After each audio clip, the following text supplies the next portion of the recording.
Hello hello hello बच्चा party. कैसे हैं आप सब? आशा करता हूँ आप सब बहुत अच्छे होंगे। और आज हम कंप्लीट करने वाले हैं अपना क्लास 9 साइंस का chapter number 3, atoms and molecules. हमने लास्ट क्लास तक सीखा था कि एटम्स का साइज क्या होता है, एटम्स के लिए सिंबल्स क्या यूज करते हैं, वो कौन से सिंबल्स हैं जो एटम के हमने लैटिन नेम से लिए हैं, और वो कौन से सिंबल्स हैं जो हमने एटम के इंग्लिश नेम से लिए। तो आगे बढ़ते हैं। और नेक्स्ट टॉपिक जो हमें पढ़ना है वो है एटॉमिक मास। एटम का मास। एटम का मास कैसे कैलकुलेट करते हैं? जैसे हम रियल लाइफ में किसी भी चीज को कैसे कैलकुलेट करते हैं, हम एक लेते हैं वेइंग मशीन या फिर तराजू लेते हैं, उसमें एक पेन में फिक्स मास रखते हैं और दूसरे पेन में वो चीज रखते हैं जिसे हमें मेजर करना है। तो एटम तो बहुत छोटे हैं, उसको कैसे मेजर करा जाए? अगर मैं आपको बताऊं रियलिटी में एटम का मास कितना होता है, अगर मैं बात करूं हाइड्रोजन की, तो हाइड्रोजन का मास होता है दोस्त 1.673 इंटू 10 की पावर -24 ग्राम। अगर इसे लिखने बैठोगे तो डेसिमल के बाद ना जाने कितने जीरोस आ जाएंगे, कितना टाइम कंज्यूम होगा हमारा, और याद करने में भी बड़ी दिक्कत होगी। तो इस चीज को रिजॉल्व करा गया, और इसके लिए हमें यूज करना था कोई ऐसी चीज जो एटम जितनी हल्की भी हो, और जिससे हम अगर एटम को कंपेयर करें तो जो मासेज है वो अप्रोक्सीमेटली इंटीजर्स में आ जाए। और इसके लिए यूज किया गया कौन? कार्बन 12। वो कार्बन जिसका मास 12 होता है। हमने क्या यूज किया? हमने किया कि कार्बन के एटम को 12 पीसेस में तोड़ दिया। ऐसे आपको इमेजिन करा रहे हैं, कार्बन के एटम को 12 पीसेस में तोड़ते गए, और हमने अज्यूम कर लिया कि यार एक पीस का वजन हम कितना मानेंगे? 1 AMU। तो 1 AMU क्या है बेटा? 1 AMU है mass of carbon atom into 1/12, मतलब कार्बन एटम का 1/12वां हिस्सा। और फिर बाकी सभी मेथड की तरह हमने एक वेइंग मशीन ली, या फिर हमने तराजू लिया, ठीक है, और उसमें एक तरफ एलिमेंट रखा जैसे हाइड्रोजन, और दूसरी तरफ कार्बन का एक पीस रखा। मेरे बच्चे, हम क्या ऑब्जर्व करते हैं कि अरे वाह, हाइड्रोजन तो कार्बन के एक पीस के बराबर है, तो हाइड्रोजन का मास कितना हो गया? 1 AMU। फिर हमने यही मेथड दोबारा यूज किया हीलियम के साथ। हीलियम के केस में कितने पीसेज आए? हीलियम के केसेस में 4 पीसेज आए। तो तब से हीलियम का मास कितना पड़ गया? 4 AMU। और इसी तरीके से हमने बाकी सभी एलिमेंट के मासेस कैलकुलेट कर लिए। हमें अप टू एटॉमिक नंबर 20 तक सबके मासेस को याद करना होगा दोस्त। अच्छा, अब आपके मन में आएगा ये एएमयू क्या है? सर, एएमयू की फुल फॉर्म होती है एटॉमिक मास यूनिट। क्या होती है? Atomic mass unit. आज के टाइम में हम इस एएमयू की जगह नया वर्ड यूज करते हैं यू। यू क्या होता है? यूनिफाइड मास। क्या होता है? यूनिफाइड मास। आप चाहे तो एएमयू लिखें चाहे यू लिखें, बोथ आर करेक्ट, फिर ज्यादा क्यों लिखें, सिंपली यू भी लिख सकते हैं।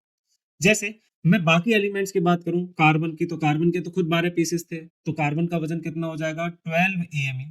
नाइट्रोजन का होता है 14 AMU। इसी तरीके से ऑक्सीजन है 16, सोडियम है 23, एंड सो ऑन। ठीक है। अब यहाँ पे इस स्लाइड में जो आपको दिख रहा है कुछ एलिमेंट्स गिवन है और उनके मासेस गिवन है, जैसे हाइड्रोजन का 1 AMU या यू, कार्बन का 12, नाइट्रोजन का 14, ऑक्सीजन का 16, sodium 23, magnesium 24, aluminium 27, phosphorus, sulphur, chlorine, potassium, calcium, iron, copper, ये सभी। पर याद रखें, हमें तो अप टू एटॉमिक नंबर 20, मतलब स्टार्टिंग के 20 एलिमेंट्स के मासेस याद करने हैं। तभी हमारी जो केमिस्ट्री है वो बहुत अच्छी हो पाएगी, और जो फर्दर क्वेश्चंस हैं वो हम बिना देखे भी कर पाएंगे। अब इसके बाद बारी आती है किस चीज की? एक्चुअल मास की। अगर कोई पूछ ले कि तुमने तो कार्बन का मास 12 AMU बताया, पर ये ग्राम्स में कितना होता है, तो इस एक्चुअल मास को ही क्या कहते हैं दोस्त? एब्सोल्यूट मास कहते हैं। क्या कहते हैं? एब्सोल्यूट मास।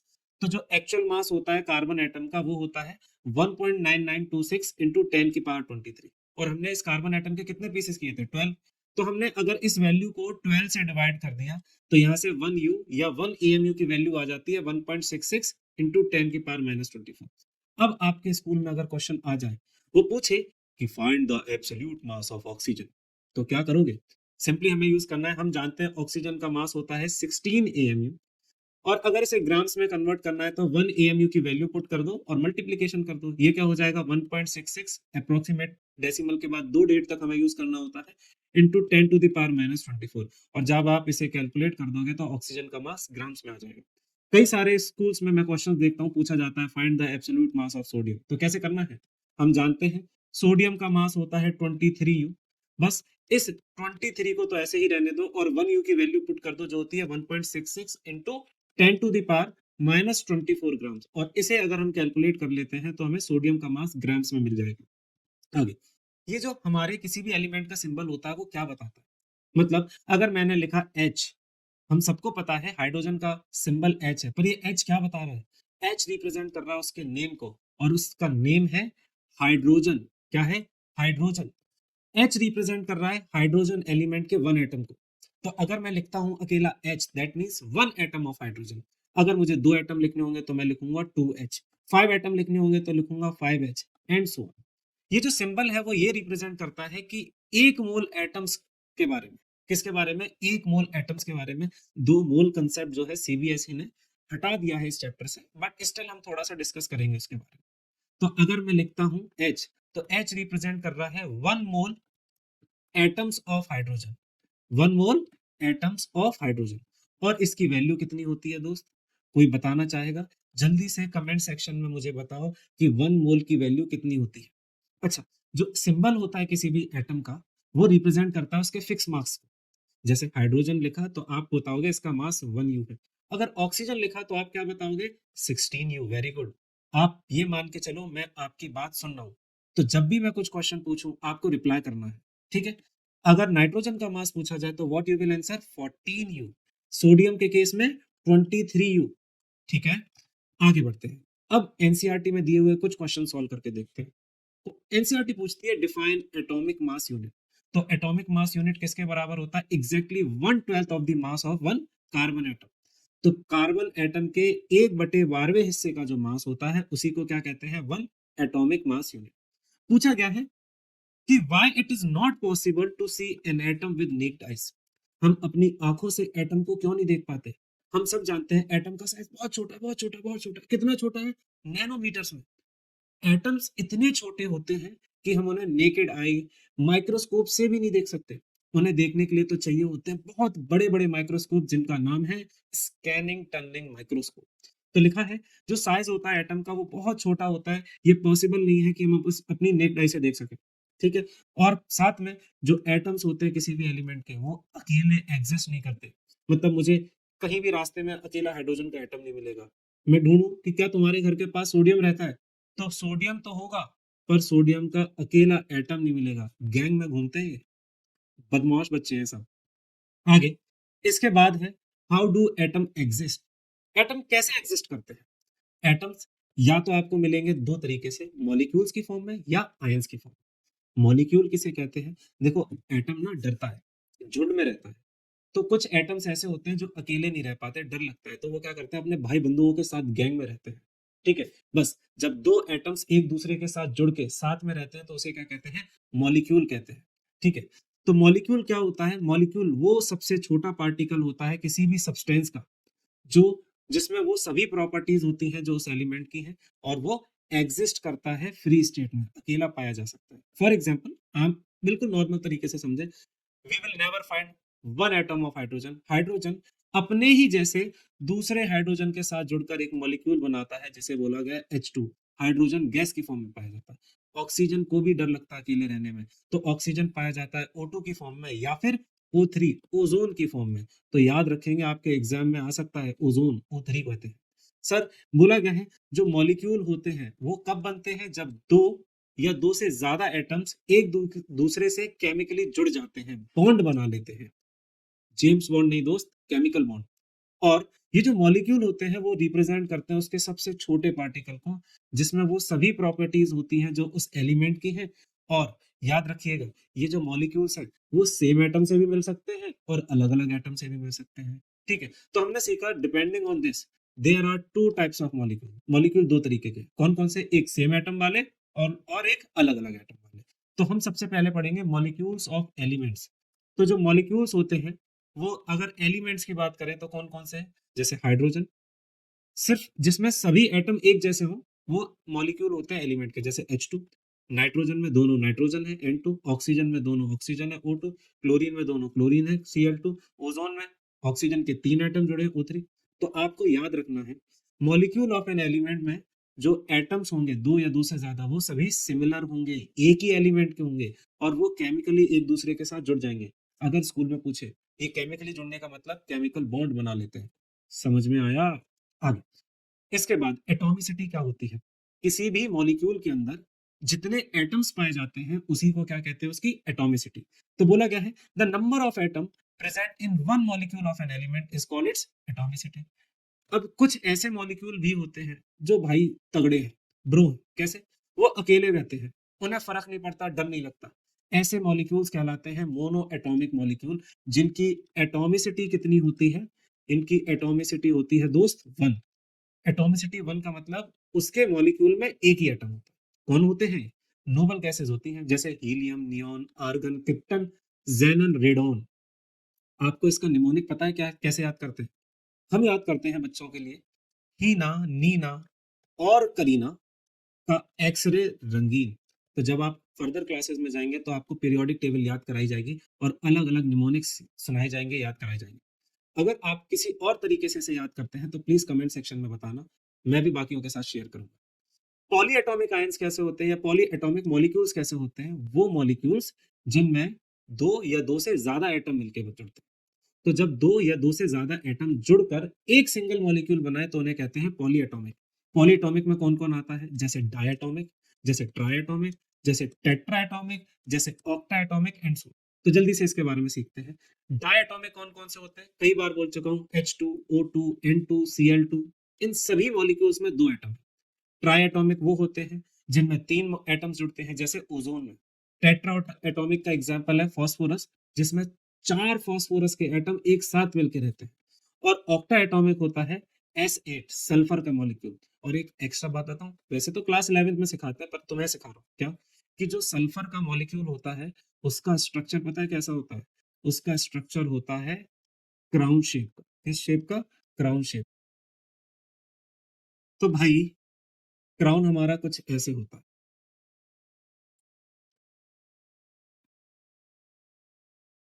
ठीक है?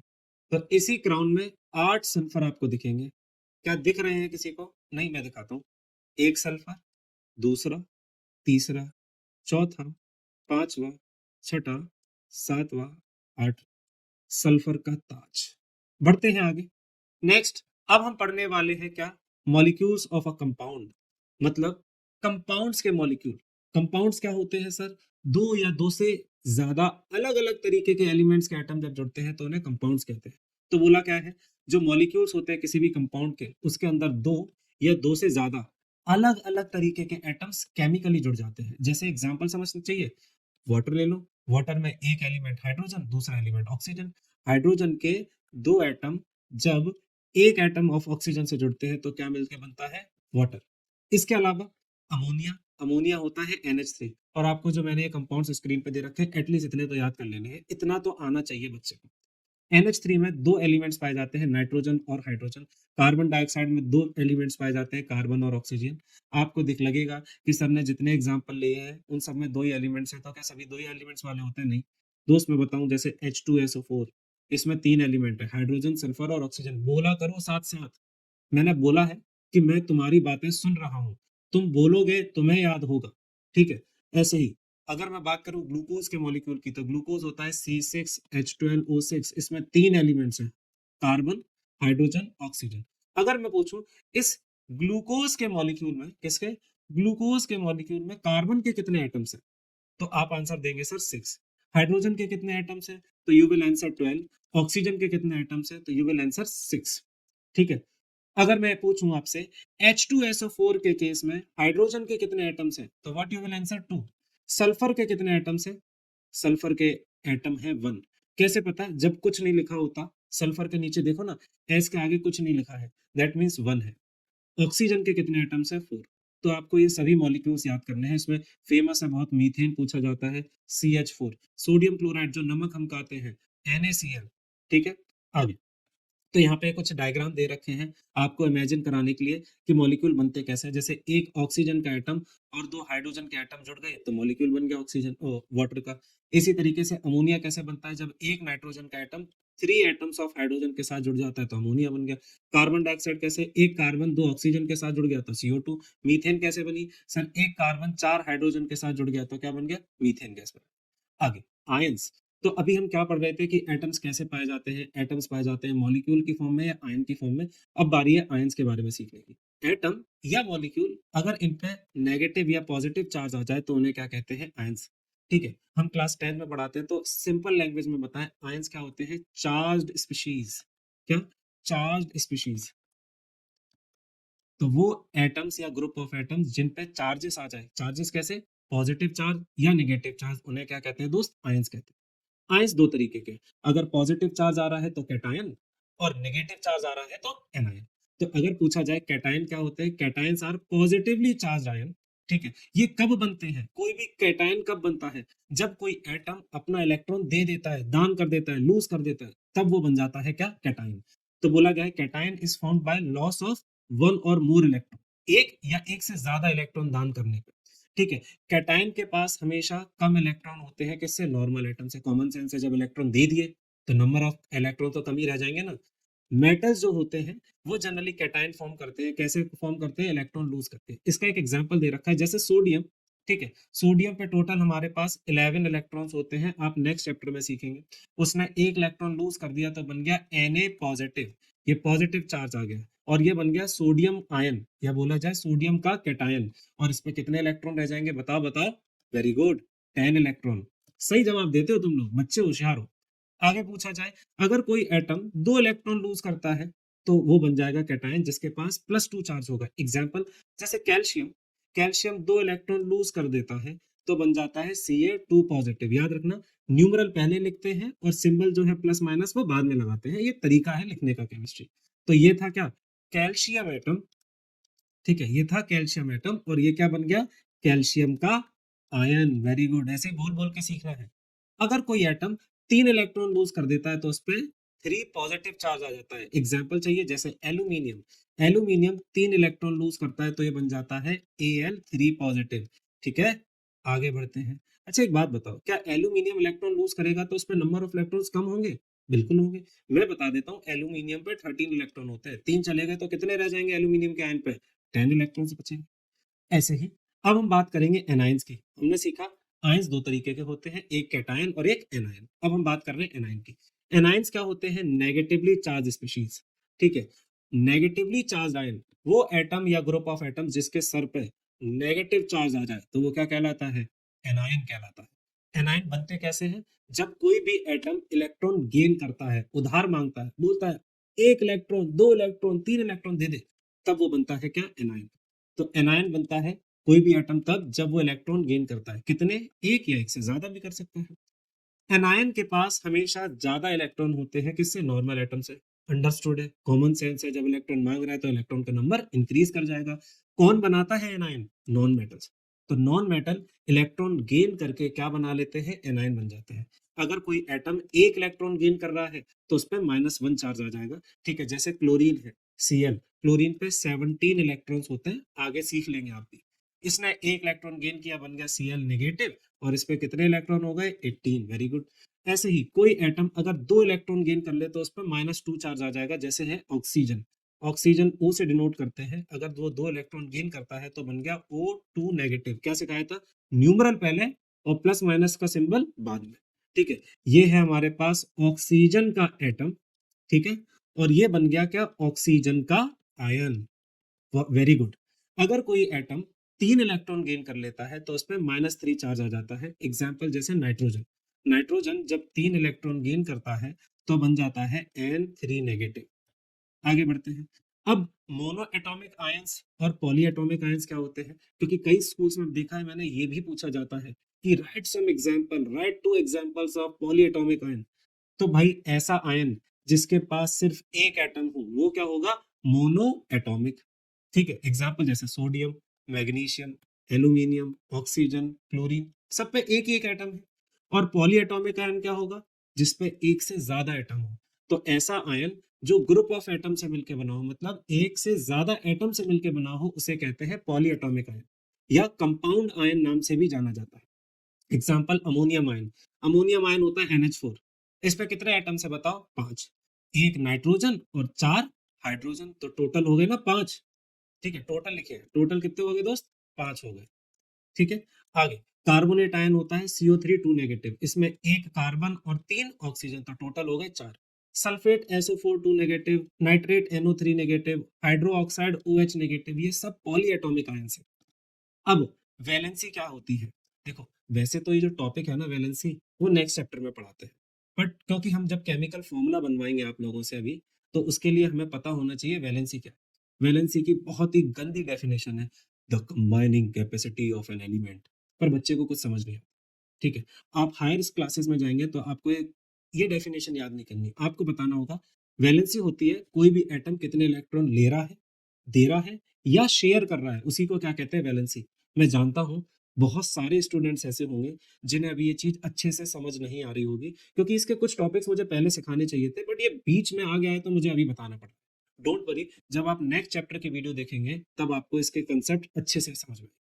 तो वैलेंसी होती है the number of electron gain lose और शेयर बाय, कोई भी एटम कितने इलेक्ट्रॉन लेता है, देता है या फिर शेयर करता है। ठीक है, हमें इस चैप्टर में अभी रटना पड़ेगा कि किसकी वैलेंसी कितनी है। कैसे पता पड़ता है? किसी भी आयन के ऊपर जितना चार्ज होता है उतनी उसकी valency. For example sodium Na positive ion बनाता है तो इस पे 1 वैलेंसी है, प्लस की 1। ठीक है, क्लोरीन माइनस लगाता है तो इस पे -1, ऑक्सीजन 2 नेगेटिव लगाता है -2। ठीक है, मैग्नीशियम 2 पॉजिटिव लगाता है, इसकी वैलेंसी +2, एल्यूमिनियम 3 पॉजिटिव लगाता है, इसकी वैलेंसी +3, सल्फेट SO4 2 नेगेटिव, तो 2 नेगेटिव उसकी वैलेंसी है, मतलब -2। ठीक है, तो जितने भी ये सिंबल दे रखे हैं इन पे जितना चार्ज है, ये सब इनकी वैलेंसीज है। ठीक है, आपको ये वैलेंसीज याद होनी चाहिए, तभी आप केमिकल फॉर्मूला बहुत अच्छे से बना पाएंगे और कभी दिक्कत नहीं आएगी।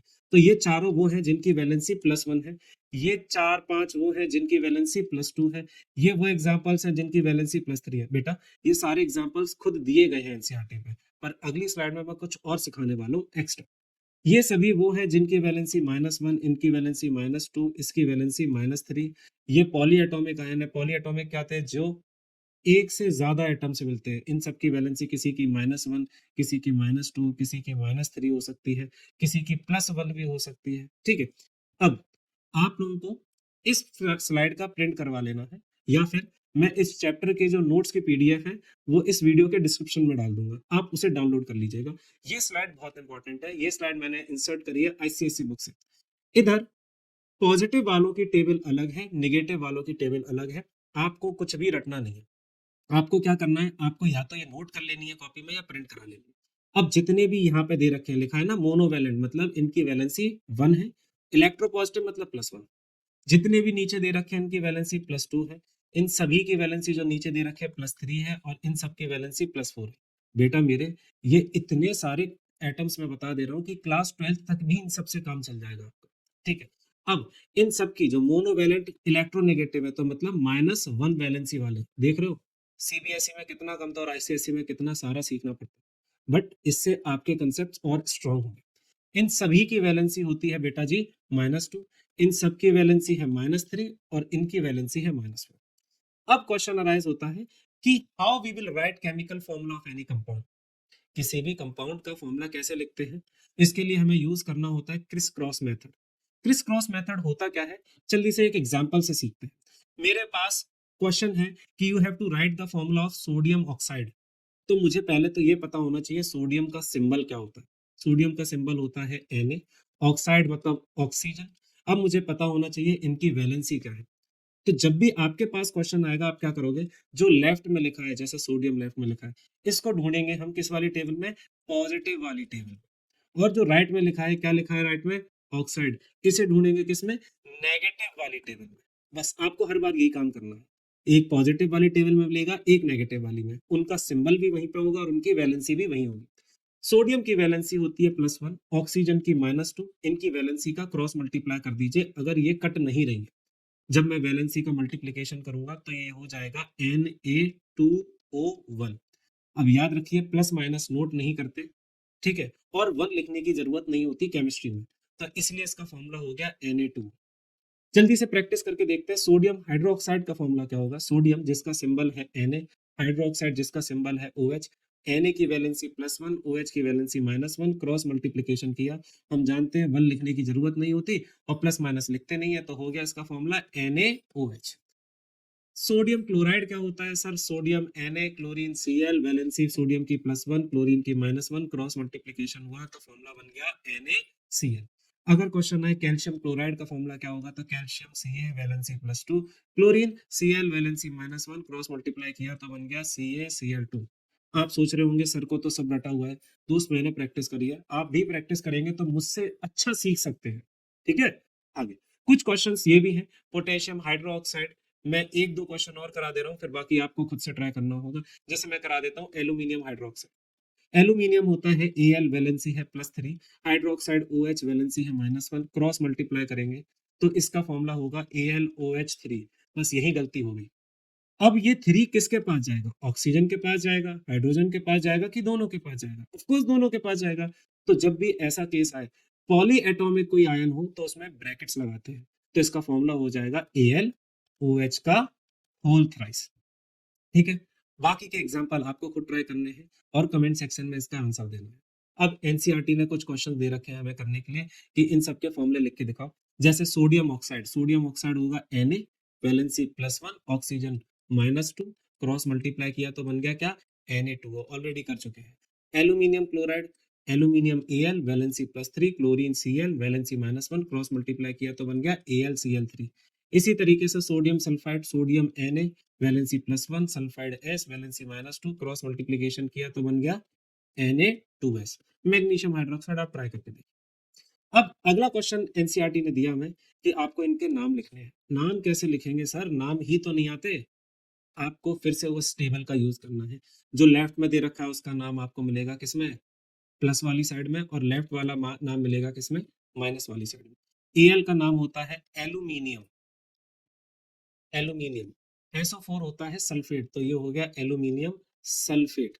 दोस्त बार बार आपको प्रैक्टिस करनी है। जितनी प्रैक्टिस मैंने बोला ना इस चैप्टर में होगी, उतनी अच्छी केमिस्ट्री आपकी हो जाएगी। अगर आ जाए CaCl2, तो CaCl2 का नाम होगा, Ca होता है कैल्शियम और Cl होता है क्लोराइड, तो ये हो गया कैल्शियम क्लोराइड। इसी तरीके से K2SO4, K होता है पोटेशियम और SO4 होता है सल्फेट, तो इसका नाम हो गया पोटेशियम सल्फेट। KNO3, K होता है पोटेशियम, पोटेशियम, और NO3 होता है नाइट्रेट, तो potassium nitrate. CaCO3, calcium carbonate. ठीक है ना? अब एनसीईआरटी का नेक्स्ट क्वेश्चन है कि जो केमिकल फॉर्मूला है वो क्या बताता है? What is mean by the term chemical formula? Chemical formula is the symbolic representation of that compound. ठीक है, तो बोला गया है ये सिंबॉलिक रिप्रेजेंटेशन होती है कंपाउंड के कंपोजिशन की। कंपाउंड के कंपोजिशन का मतलब कंपाउंड किन एलिमेंट से मिलकर बना और उसमें कौन कौन से एटम्स हैं, कितने कितने एटम्स हैं। ठीक है, तो बोला गया है हम केमिकल फॉर्मूला से पता लगा सकते हैं कितना नंबर है एटम्स का और कौन कौन से एटम्स हैं। Next, how many atoms are present in H2S molecule? कितना इजी है ना, 2 हाइड्रोजन 1 सल्फर, तो टोटल 3 एटम।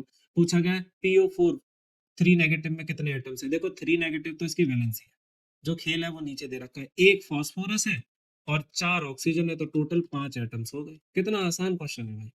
आगे, अब बहुत ही बढ़िया टॉपिक जिसका नाम है मॉलिक्यूलर मास। हमने एटम का मास सीखा। एटम्स जब जुड़ते हैं एक दूसरे से तो बनाते हैं मॉलिक्यूल, और उस पूरे मॉलिक्यूल का जो मास होगा वही होगा मॉलिक्यूलर मास। बहुत आसान है, एक एटम का मास याद है? बहुत बढ़िया। जितने एटम दे रखे हैं उनसे मल्टीप्लाई कर दो, मिल गया क्या? Molecular mass. एक एग्जांपल से सिखा देता है, लेकिन उससे पहले मैंने कहा था आपको 20 एलिमेंट्स तक मासेस याद होने चाहिए, तो मैं चाहता हूँ इन सबके मासेस आप याद कर लें। मैंने इसीलिए इसे स्लाइड में रखा है कि आप इसे नोट कर लें और अच्छे से याद कर लें। एटॉमिक नंबर 1 होता है हाइड्रोजन, फिर हीलियम, फिर लिथियम, बेरिलियम। ठीक है, तो आपको अप टू 20 तक याद करना है। कैसे? Hydrogen, helium, lithium, beryllium, boron, carbon, nitrogen, oxygen, fluorine, neon, sodium, magnesium, aluminium, silicon, phosphorus, sulphur, chlorine, argon, potassium, calcium. आप उससे जल्दी और अच्छे से याद कर पाएंगे। आप यंग वन है, मुझसे ज्यादा तेज है।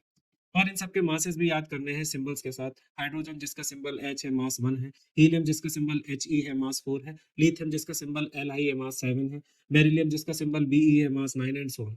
अगर आपको याद करने में दिक्कत है तो आप एक निमोनिक भी याद कर सकते हैं। ठीक है, मैंने किसी स्कूल के बच्चे से सीखा था ये mnemonic. Hi, hello, listen, BBC news on Friday night, है ना? Hi, hello, listen, BBC news on Friday night, ना मांगो अल्लाह से पेप्सी सोडा, कोका कोला और काजू कतली। तो इस निमोनिक की हेल्प से आप अप टू 20 एलिमेंट्स याद कर सकते हो, और उसके बाद सरप्राइज है 21 से 30। कैसे याद करोगे 21 से 30? वैसे जरूरत नहीं है, बट अगर नॉलेज एक्सपेंड करनी हो तो आपको बता दें, साइंस टीचर वेरी क्रूअल, मांगे फीस, कोई नहीं कुछ जानता। और इस तरीके से आपको 21 एटॉमिक नंबर से 30 एटॉमिक नंबर के एलिमेंट्स भी याद हो जाएंगे। कैसे? Science teacher of course me, very cruel मैं तो हूं, मांगे फीस, कोई नहीं कुछ जानता। ठीक है, next question is calculate the molecular mass of the following. बहुत जरूरी है, स्कूल में पक्का आता है, आपके यूटी आने वाले हैं, आपका फाइनल आएगा, उसमें क्वेश्चन दिए ही जाएंगे। जैसे बोल दे H2O का मॉलिक्यूलर मास निकालो, तो भाई पहले आ रहा है एलिमेंट हाइड्रोजन, हाइड्रोजन का मास होता है 1। कितने हाइड्रोजन है? जितने हाइड्रोजन उससे मल्टीप्लाई कर दो इंटू 2। अब याद रखो, मेरी बात सुनो, याद रखो, एलिमेंट बदलेगा तो प्लस का साइन आएगा।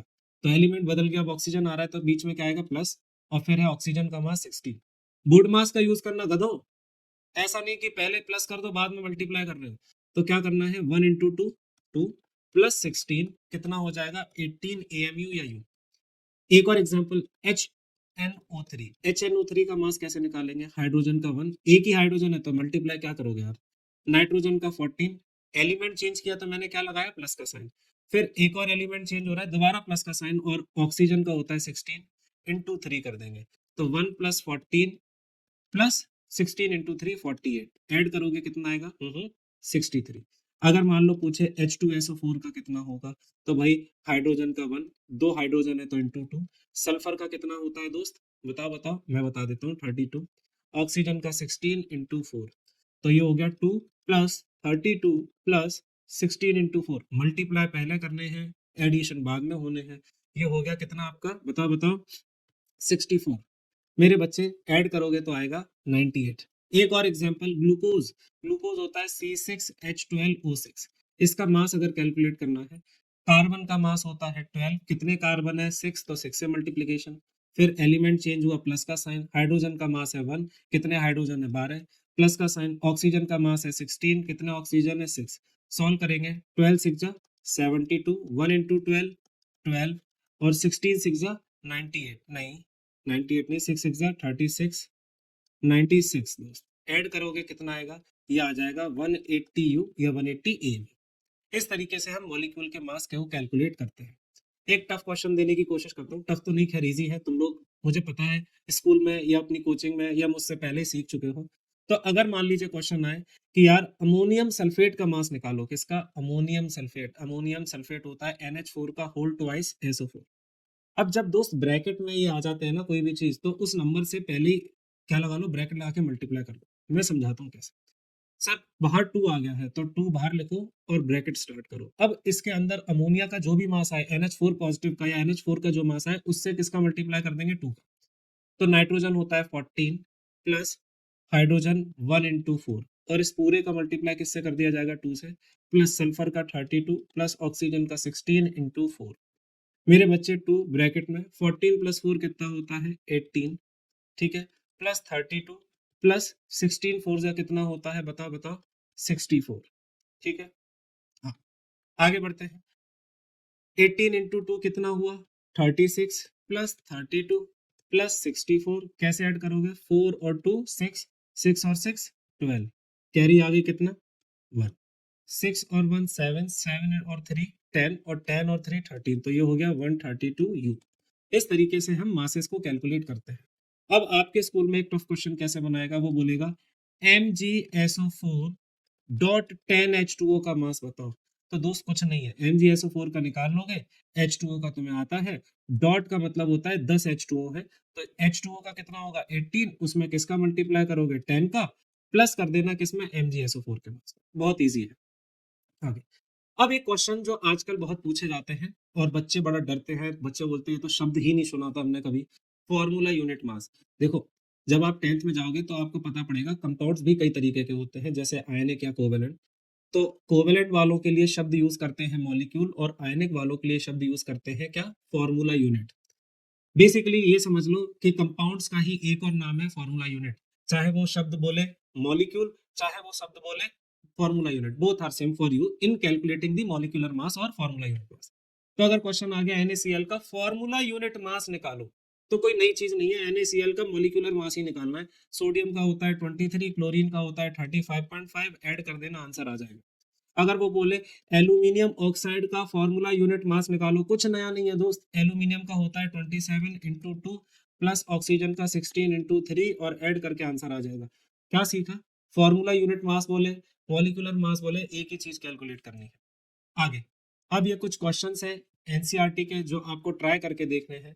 जैसे H2 का मास 1 × 2, आप बाकी सॉल्व करिएगा। ऑक्सीजन का मास 16 × 2, क्लोरीन का मास 35.5 × 2, CO2 का मास कैसे निकालेंगे? कार्बन का 12 प्लस ऑक्सीजन 16 × 2, मीथेन का मास कैसे होगा? 12 प्लस 1 × 4, ठीक है। C2H6 का मास इथेन होता है, वैसे क्या होगा इसका मास? सर 12 × 2 प्लस 1 × 6, और सॉल्व कर लीजिएगा ऐसे बाकी सबके भी।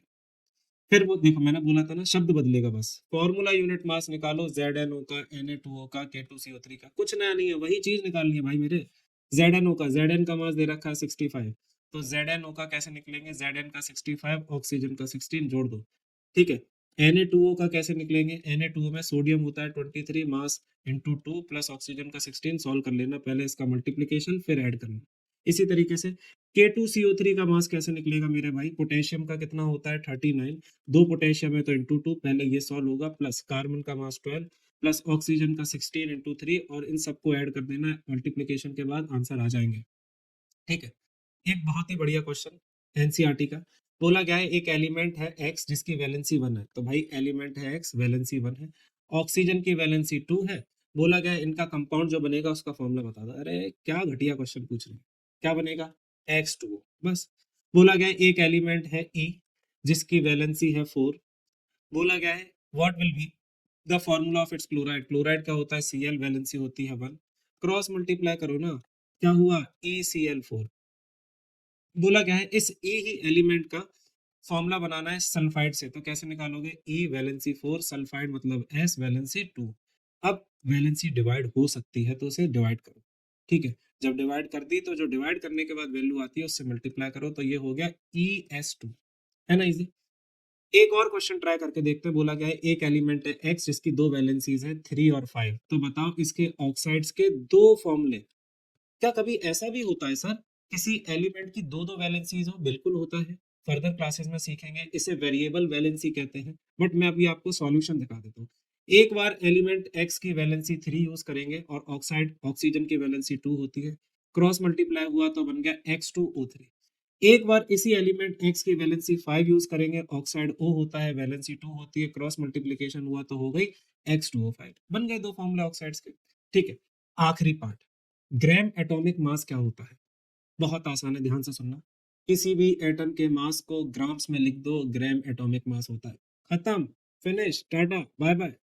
तो बेटा हम जानते हैं सोडियम का मास होता है 23U, इसका ग्राम एटॉमिक मास हो जाएगा 23 ग्राम्स। हाइड्रोजन का मास होता है 1U, तो इसका ग्राम एटॉमिक मास हो जाएगा 1 ग्राम। कार्बन का मास होता है 12U, तो इसका ग्राम एटॉमिक मास हो जाएगा 12 ग्राम। तो इसी तरीके से एक और टॉपिक है gram molecular mass. Gram molecular mass क्या होता है? किसी भी मॉलिक्यूल के मास को ग्राम्स में लिख दो, हो गया ग्राम मॉलिक्यूलर मास। तो क्या होता है, जैसे H2O का मास अभी हमने कैलकुलेट किया था 18U आया था, तो इसका ग्राम मॉलिक्यूलर मास क्या होगा? 18 ग्राम। सर HNO3 का मास अभी हमने कैलकुलेट किया था, कितना आया था? 63U, तो इसका ग्राम मॉलिक्यूलर मास होगा 63 ग्राम। Very good. तो बताओ जल्दी जल्दी H2SO4 का ग्राम मॉलिक्यूलर मास कितना होगा? वेरी गुड, सही सोच रहे हो। इसका मास कैलकुलेट करेंगे, आई होप आ गया होगा आपका 98U, बस इसे ग्राम्स में लिख दो तो आंसर आ गया 98 ग्राम्स। और इसी के साथ ये चैप्टर होता है समाप्त। आशा करता हूँ आप सबने बहुत अच्छे से सीखा था। जो क्वेश्चंस मैंने ड्यूरिंग द लेक्चर आपसे पूछे हैं, मुझे उसके आंसर्स कमेंट में चाहिए। अगले क्लास जब मैं रिकॉर्ड करूंगा तो उसमें आप लोगों का नाम जरूर लूंगा जिन्होंने आंसर दिए होंगे। चलिए मिलते हैं अगली वीडियो में। टेक केयर, जय हिंद, बाय बाय।